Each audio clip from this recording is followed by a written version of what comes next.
विज्ञान भारती कक्षा 8 अभ्यास कार्य पुस्तिका के अंतर्गत आज हम इकाई 4 के अंतर्गत खनिज एवं धातु के अभ्यास प्रश्नों को हल करेंगे। प्रश्न संख्या 1 है, निम्नलिखित में सही विकल्प छांटिए। का है, समान ताप पर द्रव अवस्था में पाई जाने वाली धातु है। आप लोग जानते हैं अच्छे से कि समान ताप पर द्रव अवस्था में पाई जाने वाली जो धातु है वो पारा या मरकरी है। तो यहां पर इसका ऑप्शन सही हो जाएगा। द्रव अवस्था में पाई जाने वाली अधातु है तो फ्लोरीन, आयोडीन, ब्रोमीन। तो इसका जो सा ऑप्शन है ब्रोमीन वो सही हो जाएगा कि द्रव अवस्था में पाई जाने वाली अधातु ब्रोमीन है। गाय चूना पत्थर से प्राप्त होने वाली धातु है मैग्नीशियम, कैल्शियम, फास्फोरस, उपर्युक्त में से कोई नहीं।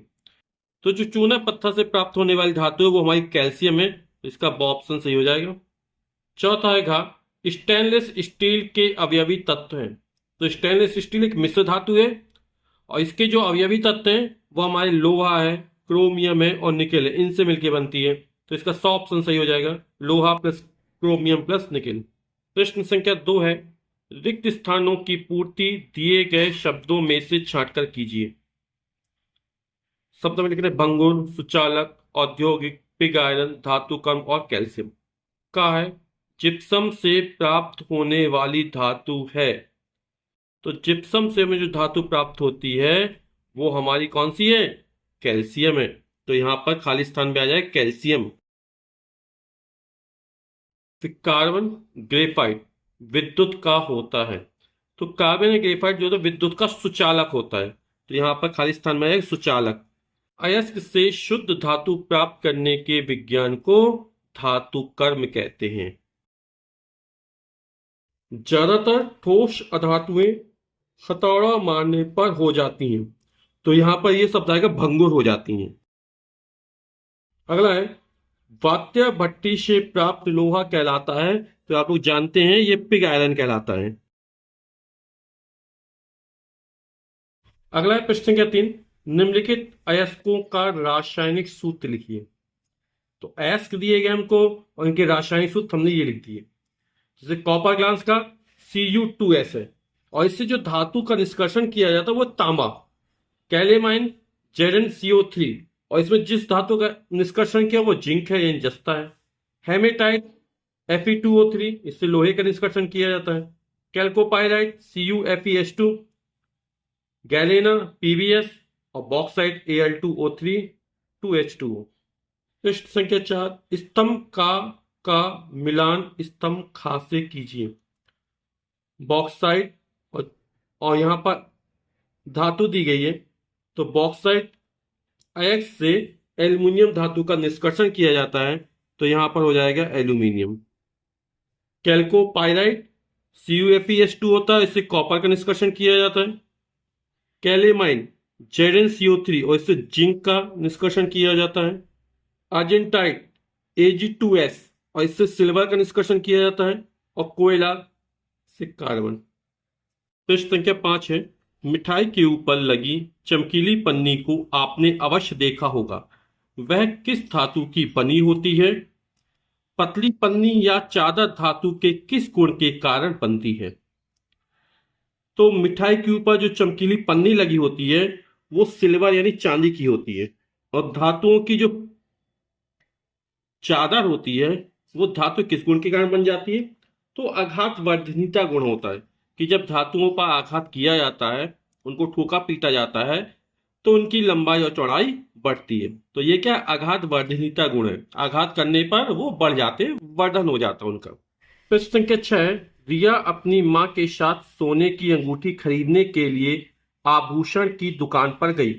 वहां पर एक ही वजन और डिजाइन की 2 अंगूठियों में से एक तो दबाने पर दब गई और दूसरी नहीं दबी। ऐसा क्यों? सोचकर कारण लिखिए।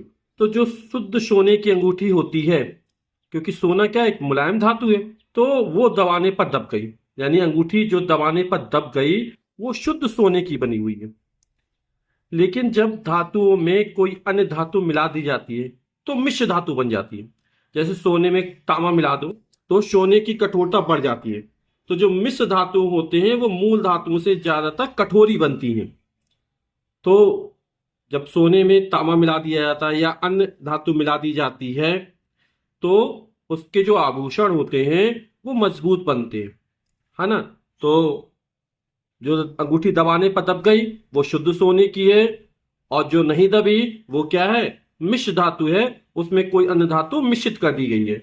तो जो अंगूठी दबाने पर दब गई वह शुद्ध सोने की बनी है, जबकि दूसरी अंगूठी सोने में कोई अन्य धातु मिश्रित करके बनाई गई होगी, यानी किसी अन्य मिश्र धातु की बनी होगी।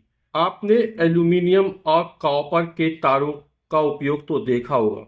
क्या आपने कभी कोयले का भी तार देखा है? यदि नहीं तो क्यों, कारण स्पष्ट कीजिए। तो एल्यूमिनियम और कॉपर जो है वो धातु है, और धातुओं में तन्यता और आघात वर्धनीयता का गुण होता है। धातुओं में तन्यता का गुण होने के कारण उसके तार बनाए जा सकते हैं। लेकिन कोयला क्या होता है, भंगुर होता है। क्या आपने कभी कोयले का भी तार देखा है? तो उत्तर है नहीं। और क्यों नहीं?